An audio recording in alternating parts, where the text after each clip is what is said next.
केजरीवाल जी की याचिका को हाईकोर्ट ने खारिज कर दिया है।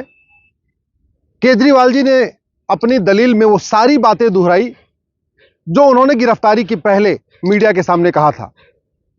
कोर्ट में उन्होंने कहा कि जो उनको गिरफ्तार किया गया चुनाव के कारण, कोर्ट ने उसका भी जवाब दिया। कोर्ट में केजरीवाल जी के वकील ने कहा कि कोई सबूत नहीं है, कोर्ट ने उसका भी जवाब दिया। केजरीवाल जी के वकील, जो भारत के बहुत बड़े वकील हैं, डॉक्टर अभिषेक मनु सिंघवी साहब को, उनको बहुत डिटेल में सुना और जितने उनके आर्ग्यूमेंट थे सबका जवाब देते हुए हाई कोर्ट ने केजरीवाल जी की याचिका को खारिज कर दिया। अब केजरीवाल जी सुप्रीम कोर्ट आ गए हैं।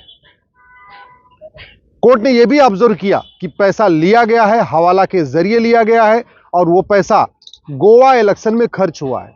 कोर्ट ने यह भी कहा कि केजरीवाल जी ने एज ए इंडिविजुअल उसमें अपना यूज नहीं किया है, बल्कि उन्होंने पार्टी अध्यक्ष होने के नाते भी अपनी पावर का उपयोग किया है। तो एक तरीके से मुख्यमंत्री होकर भी उन्होंने अपने प्रभाव का उपयोग किया है, पार्टी अध्यक्ष होने के नाते भी अपना प्रभाव का उपयोग किया है और कहीं ना कहीं इस पूरे मामले में वो मुख्य अभियुक्त है। अब मामला सुप्रीम कोर्ट में है, सुप्रीम कोर्ट में क्या होगा वो तो बात की बात है। लेकिन अभी आप ध्यान से देखिए, केजरीवाल जी जब भी प्रेस कॉन्फ्रेंस करते हैं तो उनके पीछे दो लोगों की फोटो होती है। एक भगत सिंह की फोटो होती है, एक डॉक्टर अंबेडकर की फोटो होती थी। भगत सिंह जी गुलामी के नाम के खिलाफ थे, अंग्रेजों के खिलाफ थे। वो प्रत्येक जो गुलामी थी उस सबको खत्म करना चाहते थे। भगत सिंह कहते थे न गुलामी का नाम होना चाहिए भारत में, न गुलामी का निशान होना चाहिए, न भारत में गुलामी की पुलिस व्यवस्था होनी चाहिए, न गुलामी की न्यायिक व्यवस्था होनी चाहिए, न गुलामी की प्रशासनिक व्यवस्था होनी चाहिए। भगत सिंह जी कहते थे कि भारत को हम आजाद तब मानेंगे जब गुलामी का नामो निशान मिटा दिया जाएगा। उन्हीं भगत सिंह जी की फोटो के सामने केजरीवाल प्रेस कॉन्फ्रेंस करते हैं, लेकिन कभी गुलामी का नाम बदलने की मांग नहीं करते। कभी नहीं कहते कि दिल्ली में जितने बाबर, हुमायूं, तुगलक, गजनी, गोरी के नाम पे सड़क, मोहल्ले, गलियां, पार्क बने हुए इनको बदल दिया जाए। और वो चाहते तो मुख्यमंत्री रहते हुए बदल सकते थे। मुख्यमंत्री के पास इतना अधिकार है कि वो दिल्ली के सड़क, मोहल्ले, गलियों का नाम बदल दे। दिल्ली में एक उनके मंत्री हैं गोपाल राय, वो तो बाबरपुर से विधायक है, तो आज तक उन्होंने बाबरपुर को भी बदलने का प्रयास नहीं किया। 3 बार मुख्यमंत्री हो गए, भगत सिंह जी की फोटो लगा के प्रेस कॉन्फ्रेंस करते हैं, लेकिन भगत सिंह जी की बात नहीं मानते। न गुलामी का नाम हटाने की बात करते हैं, न गुलामी का निशान हटाने की बात करते हैं, न गुलामी की पुलिस व्यवस्था बदलने की मांग करते हैं, न गुलामी की प्रशासनिक व्यवस्था बदलने की मांग करते हैं। और तो और छोड़ो, खुद को ईमानदार बताते हैं, लेकिन 3 बार मुख्यमंत्री होने के बावजूद भ्रष्टाचार के खिलाफ कभी उन्होंने कठोर कानून बनाने के लिए विधानसभा में एक प्रस्ताव भी नहीं पास किया। दिल्ली विधानसभा के कई बार सत्र बुलाए गए, उल्टे सीधे चीजों पे सत्र बुलाए गए, किसान आंदोलन पे सत्र बुलाया गया, किसान कानून पे दिल्ली विधानसभा का सत्र बुलाया गया। हर उस काम के लिए दिल्ली विधानसभा का सत्र बुलाया गया जो केजरीवाल जी के दायरे में नहीं आता, दिल्ली सरकार के अधीन नहीं आता। लेकिन जो दिल्ली सरकार के अधीन आता है और जिसके लिए आम आदमी पार्टी बनी, जो कहते हैं मैं ईमानदार हूं, आज तक उन्होंने कभी भ्रष्टाचार के मुद्दे पे दिल्ली विधानसभा में कभी एक सत्र बुलाया नहीं, कभी चर्चा भी नहीं किया। आपको लगता होगा कि ठीक है भाई, दिल्ली तो पूर्ण राज्य नहीं है तो कानून नहीं बना सकते, पंजाब तो पूर्ण राज्य है। केजरीवाल जी चाहते तो पंजाब में भगवंत मान को बोलते कि भाई ये काम करो, घूसखोरों को, जमाखोरों को, मिलावटखोरों को, कालाबाजारियों को, नशा तस्करों को, मानव तस्करों के खिलाफ कठोर कानून बनाओ, इनके 100% प्रॉपर्टी जब्त करो। अगर केजरीवाल के पास दिल्ली में पुलिस नहीं है तो केजरीवाल के पास पंजाब में तो पुलिस है। पत्रकारों को, आखिर पंजाब की पुलिस पत्रकारों को पकड़ने तो दिल्ली तक आ जाती है। तो पंजाब की पुलिस ने आज तक किसी वहां नशा तस्कर खिलाफ तो कार्रवाई नहीं किया, मानव तस्कर खिलाफ तो कार्रवाई नहीं किया। पूरी तरीके से पंजाब में कन्वर्जन हो रहा है, वो तो उन्होंने कार्रवाई किया नहीं। पूरी तरीके से पंजाब में मानव तस्करी हो रही है, भगवंत मान ने अभी तो कुछ किया नहीं। तो करने को बहुत कुछ कर सकते थे। दूसरी फोटो लगाते हैं केजरीवाल जी बाबा साहब अंबेडकर की। पाखंड देखिए, फोटो है बाबा साहब अंबेडकर की। बाबा साहब अंबेडकर कहते थे समान शिक्षा होनी चाहिए, समान नागरिक संहिता होनी चाहिए, समान धर्मस्थल संहिता होनी चाहिए, समान पुलिस संहिता होनी चाहिए। बाबा साहब तो रिफॉर्मेटिव व्यक्ति थे, वो तो हर चीज को वैज्ञानिक दृष्टिकोण से देखते थे। बाबा साहब अंबेडकर कहते थे हमारा प्रत्येक कानून दुनिया का सर्वोत्तम कानून होना चाहिए। लेकिन बाबा साहब की क्या इच्छा थी उस पर दिल्ली विधानसभा में कभी चर्चा नहीं हुई। भगत सिंह जी की क्या इच्छा थी उस पर दिल्ली विधानसभा में कभी चर्चा नहीं हुई।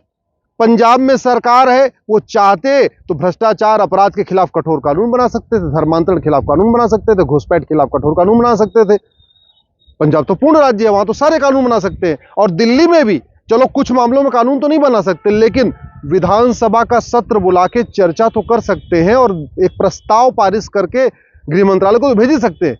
कभी उन्होंने भी नहीं किया। मेरी पीआईएल चल रही थी प्रॉपर्टी को आधार से लिंक करने के लिए, दिल्ली की सरकार, केजरीवाल सरकार उसका विरोध कर रही है। पता नहीं इनको किसका भय है।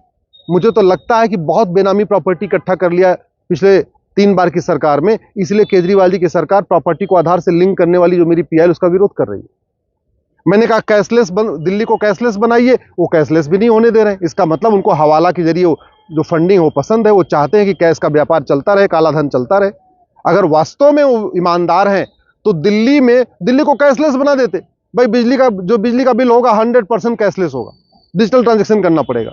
जितने भी दिल्ली के सरकारी काम है, चाहे बिजली का बिल, चाहे पानी का बिल, चाहे नगर निगम का बिल, जितने भी कारोबार है, सबको केजरीवाल जी कैशलेस कर सकते हैं। इतनी शक्ति है उनके पास मुख्यमंत्री के नाते। पंजाब में भी वो चाहते ये कर सकते हैं। भाई स्वाभाविक सी बात है, जितना ज्यादा कैश लेन देन होता है उतना काला धन जनरेट होता है, उतना ज्यादा भ्रष्टाचार होता है, उतना ज्यादा हवाला होता है। तो कम से कम अगर वास्तव में केजरीवाल ईमानदार है तो दिल्ली और पंजाब को पूरा कैशलेस बना सकते थे। वो तो उन्होंने प्रयास किया नहीं, बस खुलेआम आके कभी इनको चोर बताना, कभी उनको चोर बताना, कभी अपने आप को ईमानदार बताना। कुल मिला के तू चोर मैं सिपाही वाला खेल वो खेलते रहते हैं दिन से। केजरीवाल जी इतने दिन से केवल आरोप प्रत्यारोप करते रहे मीडिया के सामने आके। कुल मिला के वो अपने आप को दूसरों को चोर बताते रहे, खुद को ईमानदार बताते रहे। अब जब वो पकड़े गए हैं, दिल्ली हाई कोर्ट ने उनकी याचिका को खारिज कर दिया है। अभी भी कुछ एक आम आदमी पार्टी के समर्थक उनको ईमानदार बता रहे हैं। केजरीवाल जी वास्तव में अगर ईमानदार है ना, तो उनको मीडिया के सामने अपना नार्को टेस्ट कराना चाहिए, पॉलीग्राफ टेस्ट कराना चाहिए, ब्रेन मैपिंग कराना चाहिए।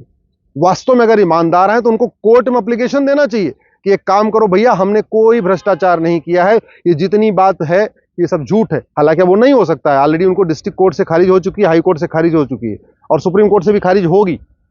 लेकिन फिर भी अगर उनको लगता है कि उनको विश्वास जीतना है जनता का, तो जनता का विश्वास जीतने का एक ही तरीका है, अपना नार्को टेस्ट कराइए, लाइव होने दीजिए। लाइव जैसे लाइव प्रसारण होता रहेगा, आप अपना पॉलीग्राफ टेस्ट कराइए, लाइव उसका प्रसारण होने दीजिए। आप ब्रेन मैपिंग कराइए, लाइव प्रसारण होने दीजिए, जनता को पता चल जाएगा। तो अपना narco test, polygraph, brain mapping में नहीं कराते। जो बाबा साहब अम्बेडकर कहते थे उसको भी नहीं मानते, जो भगत सिंह जी कहते थे उसको भी नहीं मानते। अब लेकिन वो कहते नहीं है हम जो बोले वो सही, बाकी सब बेकार। डिस्ट्रिक्ट कोर्ट भी गलत, हाई कोर्ट भी गलत, इलेक्शन कमीशन भी गलत, सारे संस्थान गलत, केवल केजरीवाल जो कहें वही सही। ये तो पाखंड चल रहा है। मैं आशा करता हूं कि अब आने वाले टाइम में जो उनका पाखंड है इससे आम जनता समझ जाएगी। स्वाभाविक सी बात है, दिल्ली में कुछ लोग उनको वोट करते हैं फ्री बिजली के लिए, फ्री पानी के लिए, और वो आगे भी वोट करेंगे। कुछ लोग मुफ्त में राशन के लिए वोट करते हैं, वो करेंगे। लेकिन आम जनता को समझने की जरूरत है कि इस तरीके का जो झूठ का पाखंड है, जो सफेद झूठ बोली जा रही है, ये ठीक नहीं है। न दिल्ली के हित में है, न देश के हित में है। और सजा उनको कितनी मिलेगी ये तो कोर्ट तय करेगा, लेकिन मुझे पूरा विश्वास है अब इस मामले में उनको कठोर दंड मिलेगा। और एक बात और, अभी तो जांच केवल काले धन की हो रही है।